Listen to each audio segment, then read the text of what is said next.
Welcome back mga ropa, kwentuhan muna tayo. Pag-usapan natin ang Game 4 sa pagitan ng kupunan ng San Antonio Spurs kontra sa kupunan ng OKC Thunder. Kailangan ngang tumabla dito ng San Antonio Spurs mga ropa dahil delikado pag na-3-1 sila ng Thunder. Pero dito sa may Game 4 mga ropa, nakakabilib na adjustment ang ginawa dito. Solid adjustment mga ropa, genius adjustment ang ginawa ng San Antonio Spurs para tibagyan ng kupunan ng OKC dito sa may Game 4. Hindi talaga nakaporma ang kupunan ng OKC dito sa may Game 4 mga ropa. Talagang tinibag sila at pinahirapan sila ng kupunan ng San Antonio Spurs. Sa SGA mga ropa, natameme na lamang dito sa ginawa ng kupunan ng San Antonio Spurs. Naging one-sided talaga ang game at ang laging tatawa-tawa na si Jalen Williams ay natameme din ng buka dito sa may bench mga ropa. Natanggal ang kanyang angas. Hindi makatawa si Jalen Williams dito sa may Game 4. Ang buong team ng kupunan ng OKC Thunder mga ropa ay walang nagawa dito sa may Game 4. Wala silang nagisagot. Hindi nila na-counter ang naging game plan ng kupunan ng San Antonio Spurs dito sa may Game 4.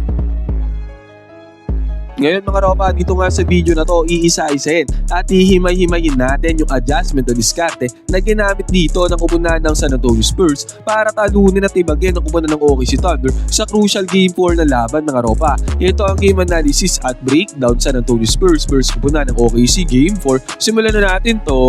Okay, game. Ngayon mga ropa, dito na tayo magsimula sa may second quarter. 28-24 ang score dito. Mas magandang dito na tayo magsimula dahil dito lang naman talaga nakadikit ang kupunan ng OKC kontra sa kupunan ng San Antonio Spurs. At ang mayawak ng bola dito mga ropa, di Aaron Fox. Gumamit dito ng isolation play itong si Fox mga ropa at napakagandang turnaround perimeter jumper ang napasok dito ni Fox. At eto nga mga ropa, mintes ang tirada dito ni Spurs pero grabe naman ang hustle at effort na ginawa ni Luke Cornet mga ropa. Big role ang ginawa ni Luke Cornet dito sa game na to mga ropa. Grabe ang kanyang effort para sa mga second chance points katulad nito. At sa pagkakataon na to mga ropa, nung nagkaroon ng isolation play din dito si Wemby, tinirahan niya lang harap-harapan ng defender at nagkaroon nga ng puntos dito si Wemby sa may perimeter. Basket is good.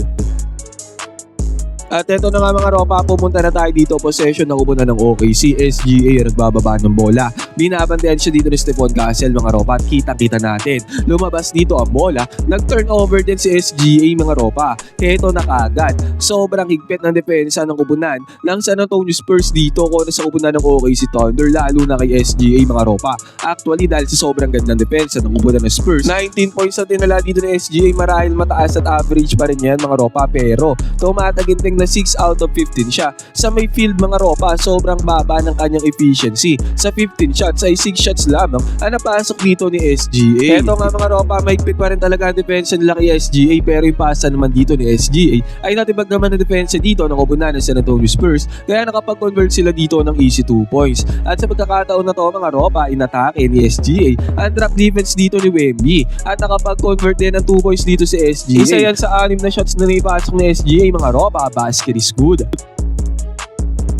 36-30 ang score mga ropa. Dikitan pa din naman ang laban, pero sa pagkakataon na to, natawagan ng charging foul ang kupunan ng OKC Thunder. At ang mas maganda nga dito mga ropa ang nangyari, gumamit ng pick and roll gameplay dito ang kupunan ng Spurs mga ropa. At sa pagmamando ng bola, eto lang ang kailangan nila, makatrack dito si Hartenstein at lumayo siya kay Wemby mga ropa, na nangyari nga dito. Kaya pagka-itchan ng bola, alley-oop play, nagmintes ang first attempt mga ropa, pero dahil hindi pa nakaka-recover dyan si Hartenstein sa may depensa, nakuha ni Wemby ang putback galing sa kanyang hustle at effort. Easy 2 points ang nangyari. At sa pagkakataon na to mga ropa, binantayan dito na mahigpit itong si SGA. Mintness ang tirada ni SGA mga ropa. Kung titignan natin dito, naging solido talaga ang depensa dyan ni Stephon Castle kay SGA. Malaking player din kasi si Stephon Castle at kayang-kaya niyang harapin dito ang mga atake ni SGA at magaling din talaga siyang dumepensa. At eto nga ulit mga ropa, sa pagkakataon na to, nung umatake ulit si SGA dito sa kanyang canon side, kitang-kita natin yung close-out defense dito mga ropa, double team. Nabarahan dyan si SGA mga ropa, pero may kinagulang counter dyan. Itong si SGA, kick out niya ng bola sa may triple area, pero good close-out din ang ginawa dyan against kay Jalen Williams. Mintes ang tirada dito ng kupunan ng OKC Thunder. At another example ulit to mga ropa, SGA ulit talagang pinapressure nila sa may ball handling mga ropa. Nagpaset nga na screen dito si SGA, pero pagkataka niya sa defense depensa ni Dylan Harper mga ropa, kitang-kita natin. Another turnover na naman ang kinumit dito ni SGA. Na pressure talaga ng kupunan ng San Antonio Spurs ang dribbling skills, ang ball handling skills na SGA mga ropa. Nagko-commit siya ng turnovers at hindi naging effective ang kanyang penetration mga ropa sa depensa ng kupunan ng OKC Thunder. At sa pagkakataon nga na to mga ropa, natapos sa second quarter, low scoring game dahil nga defense pressure ang binigay dito ng kupunan ng San Antonio Spurs. 53-41 ang score mga ropa. Pagpasok ng third quarter, napakababang score ang ginawa dyan ng kupunan ng Spurs. 41 points lamang ang nagawa ng kupunan ng OKC Thunder pagtapos ng dalawang quarters. Na unusual mga ropa, sobrang baba ng kanilang naging puntos dahil nga sa depensa na ginawa sa kanila ng kupunan ng Spurs. Good defense din ang ginawa ni Wemby sa attempt dito ng 100 siya ni Isaiah Hartenstein mga ropa, at sa good defense na yan. Nag-run and gun offense sa kupunan ng Spurs mga ropa at nakapag-convert na naman sila dito ng easy 2 points. Stephon Castle, easy 2 points at napamintes nga din nila dito ang kupunan ng OKC Thunder, open na yan. Pero nagmintes pa rin ang kupunan ng OKC at ang mas maganda nga dito mga ropa, yung mga mintes sa tirada ng kupunan ng OKC ay nako-convert ng kupunan ng San Antonio Spurs into points mga ropa. Stephon Castle gigil na gigil dito sa depensa ng kupunan ng OKC Thunder.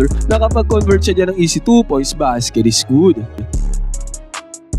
At dito nga mga ropa, kinailangan ni SGA ng isang screen para makakuha siya ng good spot. Nagkaroon din naman siya dyan ng good cut mga ropa, maganda nga ang depensa dyan ng Spurs, pero mas nanaig dito ang opensa ni SGA. At sa pagkakataon na to mga ropa, heto, kitang-kita natin kung gaano naging kalagkit ang depensa dito ng San Antonio Spurs. Aaron Wiggins mga ropa umatake pero nablock yan ni Stephon Castle. At si Isaiah Hartenstein din mga ropa ay nablock naman dito ni Wemby. Grabing depensa, defense intensity ang ginawa dito ng kupunan ng San Antonio Spurs. At dito nga mga ropa, pag-atake nitong si Alex Caruso sa may fast break. Good defense naman ang ginawa dyan ni Devin Vassell mga ropa para mag-iba ang tirada dito ni Alex Caruso. Mintes ang tirada dyan ni Alex Caruso. At nung nag-attempt ng 3-pointer dito si Wemby mga ropa, grabing monster follow-up ang ginawa dito nitong si Stephon Castle. Sayang nga lang hindi pumasok ang tirada pero nakabingwit naman ang foul dyan si Stephon Castle at nakapag-convert naman siya dito ng bonus free throw mga ropa. At eto nga mga ropa, sa pagkakataon na to ng bola ng kupunan ng OKC, dumapo ang bola sa kamay dito ni Hartenstein pero nakatalikod siya dito kay Stephon Castle. Sobrang ganda nga ni nilalaro ni Stephon Castle sa may game na to. Napakagandang sundot ang kanyang ginawa. Nakuha ang steal mga ropa at dito sa may fast break, walang kabog-abog. Binigay niya yung bola kay Wemby. One-handed, left-handed shot ang ginawa dito ni Wemby with left-handed slam dunk. Monster slam dunk yan mga ropa. Defense turns into offense para sa kupunan ng San Antonio Spurs. Naging storya nga dito sa game na to mga ropa, ang depensa talaga ng Spurs ang kumatay sa kupunan ng OKC Thunder. Nanggigil nga si SGA dito mga ropa at gumamit siya ng screen pero pagsalubong sa kanya ni Wemby dito mga ropa, natameme itong si SGA. Wala-walan siya ng galaw dito mga ropa at nag-turnover siya. Yan ang kinalabasan. At sa pagkakataon nga pala na to mga ropa, tumataginting na 20 points na tambakol ng kupunan ng OKC Thunder, 7 minuto mahigit pa ang natitira dito sa may third quarter. At eto nga mga ropa, SGA na naman na naghahawak ng bola. Ang bumabantay sa kanya dito, Devin Vassell. Nagpapalitan lang naman si Stephon Castle, Devin Vassell na bumabantay dito kay SGA mga ropa at kita-kita natin. Well contested, enough resistance ang binigay dyan ni Devin Vassell para magmintes ang tirada dito ni SGA. At ang mas malupit nga dito mga ropa, defense turns into offense na naman. Run and gun na naman ng Spurs mga ropa. Dylan Harper, napakagandang pasa papunta kay Stephon Castle mga ropa. Monster slam dunk ang ginawa dyan ni Stephon Castle, napakagandang play. Hype na hype dyan si Stephon Castle mga ropa, basket is good. Ang ginawa na dito ng kupunan ng OKC Thunder mga ropa, bumalik sila sa kanilang signature play na kung saan kick and drive play. Pagka-drive dito nitong si Alex Caruso, kick out niya ng bola, papunta dito kay Chet Holmgren pero hindi gumana yan. Mintes sa tirada dito ng kupunan ng OKC Thunder. Ngayon mga ropa, bumawi dyan ang kupunan ng San Antonio Spurs. Bumawi din sila na napakagandang play dito mga ropa, balasan ng bola hanggang mag-end up yung bola sa kamay dito ni De'Aaron Fox na open sa may 3-point area at pumasok at kumonek dito ang 3-pointer ni De'Aaron Fox. Basket is good. Kung kahit sa pagkakataon na to mga ropa, naging 70-47 na ang score. Tumataginting na 23 points na. Ang tambakol dito, nakakumunta ng OKC Thunder. SGA mga ropa, naghawak na naman ang bola para sa kupunan ng OKC, pero kitang-kita nga natin, double team ang binigay dyan ng kupunan ng San Antonio Spurs. Sinusuffocate talaga nila si SGA mga ropa para mawalan to ng lupa, mawalan ng galaw mga ropa, at eventually nga pumasa ang bola. At ang nangyari dito mga ropa sa rotation ng bola ng OKC Thunder, still sobrang higpit pa rin ang depensa na ginagawa dyan ng kupunan ng San Antonio Spurs. Nag-end up ang bola mga ropa sa kami ni Jalen Williams, tirada sa mid-3-point area pero nagmintes para sa kupunan ng OKC Thunder. At again mga ropa, defense turns into offense nga para sa kupunan ng San Antonio Spurs. Hindi nila sinasayang ang moment o saan nagkakaroon sila ng stop. Kick out ng bola sa may 3-point area, run and gun, mintes ang tirada, pero si Dylan Harper ay nandoon sa may ilalim mga ropa para makuha ang offensive rebound at eventually na clean up niya mga ropa. Nagkaroon ng second chance points dito si Dylan Harper. Basket is good. Nagkaroon ng alley-oop play dito ang OKC Thunder mga ropa papunta kay Chet Holmgren, pero sinabi ko nga sa inyo, good roll din ang ginawa dyan ni Luke Cornett. Magandang depensa ang ginawa niya kay Chet Holmgren at eventually nakuha nila ang stop dito mga ropa. At sa pagkakataon naman na to, nakachani ng 2 points dito, itong si Jared McCain. Pero agaran niyang binawi ng kupunan ng San Antonio Spurs mga ropa sa katauhan naman ni De'Aaron Fox na nagkaroon ng magandang penetration para sa easy 2 points. At ito nga mga ropa, sa pagkakataon na to, SGA ulit ang nag-aawak ng bola. Binabantayan siya dito, itong si De'Aaron Fox. Ngayon mga ropa, kitang-kita natin pag-atake dyan ni SGA. Humarang kagad dyan si Julian Champagne ni mga ropa, at kitang-kita nga natin, turnover na naman ang ginawa dyan ni SGA. Hirap na hirap talaga si SGA din this game na to mga ropa. Parang ang nangyari noong game 1 kung saan nanalo ang San Antonio Spurs, ganun ang nangyari dito sa game 4 mga ropa, hindi makaporma itong si Shai Gilgeous-Alexander. At sa pagkakataon na to mga ropa, ganun ulit De'Aaron Fox ang bumabantay, at ganun nga ulit mga ropa, dalawang katawan ulit ang binigay ng San Antonio Spurs dito kay SGA mga ropa. At kitang-kita nga natin, pinasa ni SGA yung bola dito sa open na si Jalen Williams, na kung saan shooter to mga ropa, pero sa pagkakataon na to, pagpukol niya na 3-pointer ay kapos ang tirada dito ni Jalen Williams. At ang maganda nga dito mga ropa, nagkaroon ng 3-pointer dito si Victor Wembanyama. Nagkaroon ng lucky bounce dito mga ropa. Defense turns into offense para sa kupunan ng San Antonio Spurs. Nakachani naman ng 3-pointer nila dito ang kupunan ng OKC Thunder bago matapos ang third quarter. 78-16 natapos ang third quarter mga ropa. Kitang-kita natin sa mukha ni SGA na nababanda siya mga ropa at napuprostrate dahil sa ginagawa na to ng kupunan ng San Antonio Spurs. Pagbubukas ng fourth quarter mga ropa, Keldon Johnson kumaldag doon sa may ilalim. Nakakuha siya dito ng easy 2 points, at ang shooter na si Jared McCain mga ropa ay nag-attempt na 3-pointer. Pero nag-mintes din dito si Jared McCain. Buta talaga ang kupunan ng OKC Thunder din sa game na to.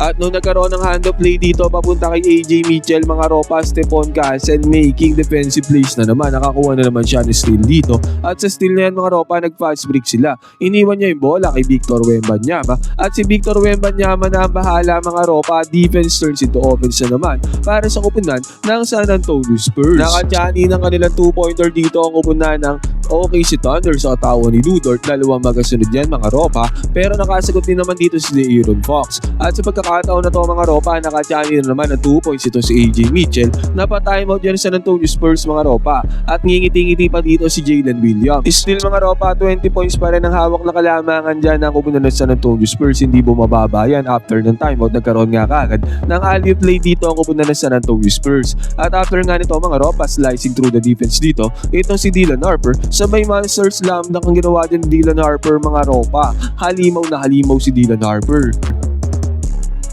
At eventually natapos ang game sa score na 103-82, tambakol ng 19 points ang kupunan ng OKC Thunder. Si SGA ay hindi na pinasok sa may 4th quarter. Nagkaroon ng bounce back win dito ang kupunan ng San Antonio Spurs. Nakuha nila ang game 4, tabla na ang serye sa 2-2. Ngayon mga ropa, kung kayo ang magpe-predict, sino sa tingin nyo ang makakakuha ng game 5 para lumamang sa serye ng 3-2, pwede kayo mag-comment dyan sa Umani Opinion mga ropa, magkwentuhan tayo.